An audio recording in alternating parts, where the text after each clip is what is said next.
So welcome to an exceptionally windy day here in Brundall, but it's dry even if it's a bit gloomy. So don't worry, you're not going to be looking at me too much today because I'm looking like a bit of a tramp.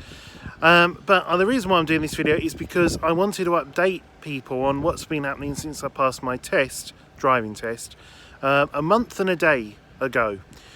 So I've got rid of the Barge, the 7 Series long wheelbase, and I bought a BMW X5. I'm going to explain why and show you around the car and have a little chat about driving and stuff that's gone on generally.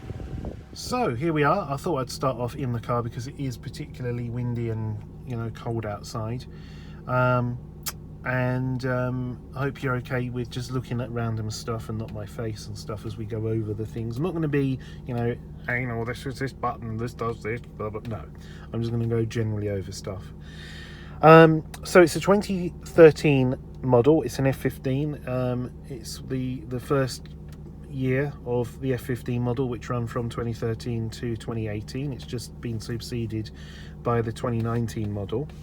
The car has done 24,838 miles when I bought it, and it has now done 26,556. So I've done getting on for what, let's see, 1641.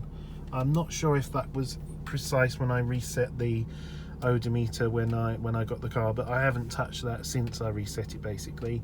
So I've put on quite a lot of miles in about 3.5 weeks. So I've owned the car for about 3.5 weeks. I've passed my test for a month and a day, and previous to this I had the Barge, the 7 Series. So why did I get this, an X5, another BMW, and an SUV for that matter? Well, I was looking at all sorts of cars. I was looking at Audis, Fords, Kias, Land Rovers, Mercedes, you name it. I didn't really have an exact, I want this. But the more I looked into things, I thought I want something practical. The 7 Series, you couldn't fold the seats down. It was enormous, the long wheelbase version. It was completely impractical, and it wasn't for me. But I kept my promise that I would drive the car when I passed my test, and I'm pleased I did, because it gave me a real insight into motoring on a large car as your first car rather than a little car. And since then and now, I've missed one day where I haven't gone driving, hence why I've put so many miles already. And I've been going out in the rain, I've been going out at night in the rain, I've been going out in the fog, I've been going out in the wind, and this car really suffers. That's one of the negatives from lateral forces. When you're going through side winds, you really feel it. Now that's a combination of the vehicle's height. I think it's also a combination of the tyres that it's got on at the moment. They're budget tyres, they're coming off, and I'm having Michelin Latitude Sport 3s. The downside of that, going from a budget tyre to a premium tyre, is obviously the cost. So it's going to cost over £1,000 to have all 4 tyres changed. But I have a lot more confidence. The tread on these are not that good. They're still legal, but when it's wet and rainy and you're braking, especially the front ones, they're rapid P609s. I can't find a good thing to say about them on the internet. And like in the wet weather, grip, they only get about 43% versus 87% for the Michelin. So there's quite a big difference. And when you're driving, people don't really think about tyres. I bet many people don't regularly check their tyre pressure. I do it every Sunday. I check the oil, check the water, check the screen wash, check the power steering fluid. Just check, keep things clean. I'll talk to you about the engine, but it just means that you know if something's up. Oh, look, 3 tyres are the same pressure, but that one's gone down. Why? Check your depth. So I just do that because that's what my dad used to do, and that's what I used to. That was the biggest bond I had with my dad, was doing the car once a week, washing the car, going over the car, finding problems with the car. Yeah, Dad, look, this has gone wrong. Oh, blimey. Some of what he did has passed down, and is what I'm doing, which not many people might do or agree with, but is fine. That's what I do. So I was looking around at different cars, and I came to realise that I thought an SUV might be a practical thing, and I like the BMW, and I like the switch gear and the way it looked and stuff, and I started looking at them and going and trying them. And then I was looking at Audis and Q5s and Q7s, and they were nice, but my God, they're so boring inside the cabin. You know, they're so conservative. Fortunately, the new Audis have come along, and I think they're better than the BMWs in terms of tech, where they've got, you know, multiple screens, the virtual dash, where this is a complete, you know, basically a computer screen, and the satellite navigation, Google Earth map is in front of you, and your speedo and rev counter move down automatically, and it's lovely. You know, can't fault it. But I like the BMW and I like the X5, and this one stood out because I couldn't find a car that had as low a mileage as this had, with the features that this had from new, the options. So I thought I could get a newer car, like say a 2015 model, 2016 model for the same cost, but it would have 68,000 miles on the clock. It wouldn't have the gadgets and stuff, and I thought, yeah, I think I'd prefer to go for a lower mileage that's just mechanically less use. So I opted for this. I've had a few issues with it, which have been sorted. The AdBlue had been topped up wrongly by the dealer I bought it off. The battery was dead. I had to replace that. That was nearly 300 quid, but the dealer again picked up the tab for that. So, you know, it's worked out in the end, pretty much. So some of the features it's got, for example, is the parking system, which gives you an overview of the car on the screen, which is so nice for parking. But unlike others, I can actually scroll through the different cameras. So I can have a front-facing camera, I've got the over camera, and I've also got a rear view camera. And as you can see, those lines, as I change the steering wheel, they change to tell me where I'm going to go. And although I can't demonstrate, the parking system sonar, ultrasonic, which, you know, beep beep beep beep beep, not only do you see that here, but you see blocks of green, amber and then red appear if you're backing up to something. So it really is truly a very handy system, and a bit like once upon a time when cars, you know, came with you know, power steering, and comparing that to a car that didn't, or air conditioning. Slowly this is going to be coming on more and more cars, but it's the sort of thing that once you get used to it and it becomes such a handy tool, having a car without this now would be a bit like, oh, hasn't got that. So I like that. Otherwise, pretty much BMW down here. That's your climate control. It's got heated seats, stereo, CD, DAB radio. It hasn't got the enhanced Bluetooth, so I can't stream audio to the car, for example, from Spotify. So I had to buy this for 100 quid on Amazon, which basically fools the system into thinking you've got a phone connected by the auxiliary cable. And of course the new iPhones don't have headphone sockets, you can't even plug that in, but plug that into the USB, it powers this, you connect your phone this via Bluetooth, and then it goes into the head unit there. It's not ideal, so I'm going to have this coded to enable a bunch of other options, but that's to come. But it's a stopgap so I can have some streamed music. I've got a little smart thing down here, which is obviously the accessory socket. So I've got my USB cable for charging the phone, and also means I've got two spare, one for the sat nav, and it fits down there nicely, as you can see. So that's a nice little thing down there.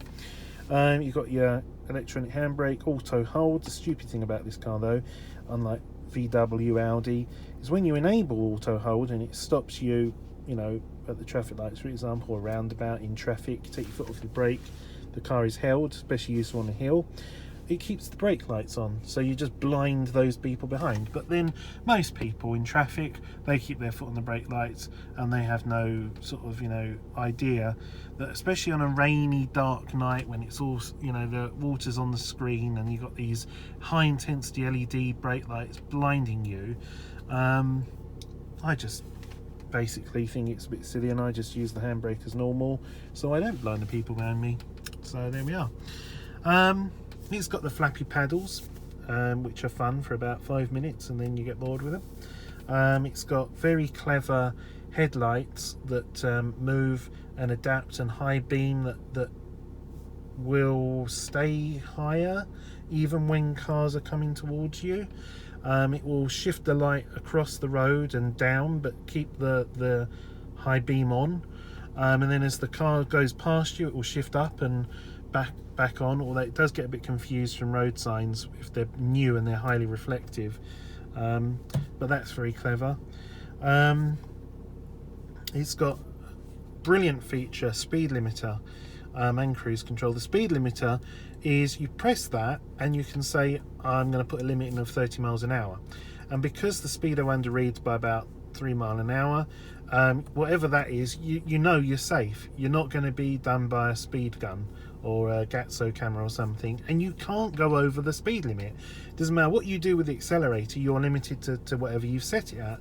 And I just immediately, as I'm driving around town, oh, here you go, 30, 40, so I just, there we are, we're on 40 limit now. We're coming down back to a 30, down to a 30, and I can't break the speed limit, and I can't risk getting a speeding fine, because if I do, as a new driver, 2-year probationary, if I get 6 points, boom, license is gone, I've got to take my test again. Don't want to do that really. So let's take you outside. I'll open up the bonnet. The air ambulance up there. So these are the daytime running light LEDs, which look quite cool. There's like a little brow, and then the headlights here. That's the front camera. Oh, sort of 2 hands really to do this. There we go.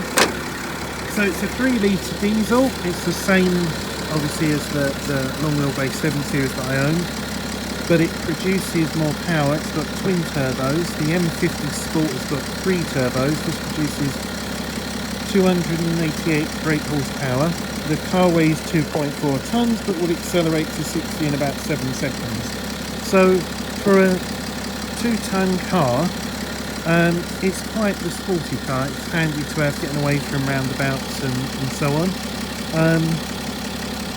Very clean, as you can see under here. Again, I think it's a much younger car than it really is. It's in very good order. I like the sound of a BMW engine. They're quite, obviously it's a V6 diesel, but they're quite you know, whereas the Mercedes seem a bit more clattery.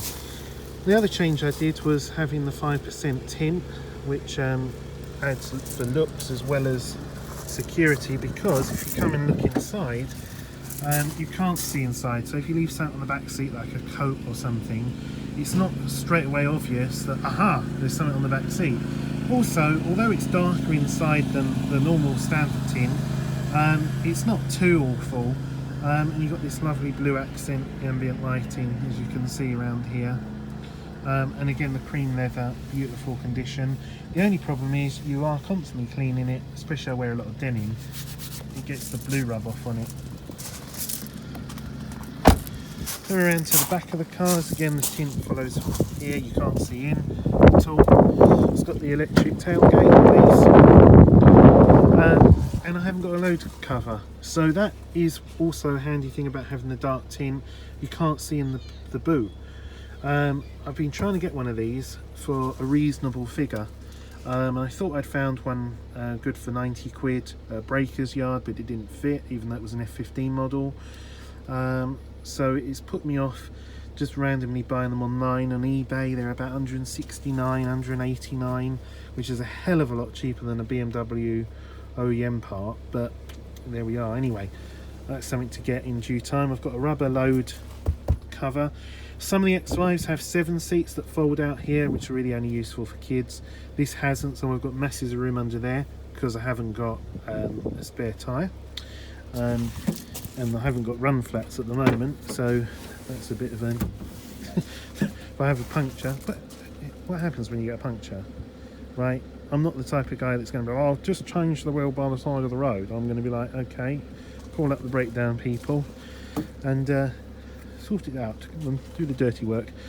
But that's me. As you can see, it's got a split folding tailgate.